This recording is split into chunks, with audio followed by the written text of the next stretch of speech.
পরস্ত্রীকে মাতৃজ্ঞান করো। তা তুমি যদি তার বিপরীত করো,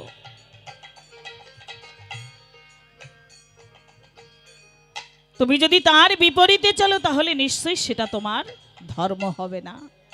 তাহলে এটাই হচ্ছে ধর্ম। ধর্ম আর কিছু নয়। আমি যদি আমার হরিচাঁদ, আমার গুরুচাঁদ যে বাণীগুলো দিয়ে গেছে, যে কথাগুলো বলে গেছে, আমি যদি সেইগুলো মেনে চলি, তাহলে আমি এমনি থেকেই ভালো থাকবো বাবা।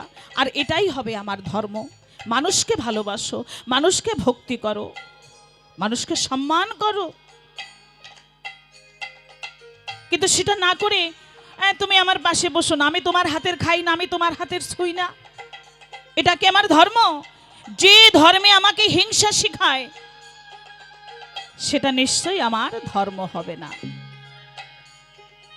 মানুষকে ভালোবাসতে হবে।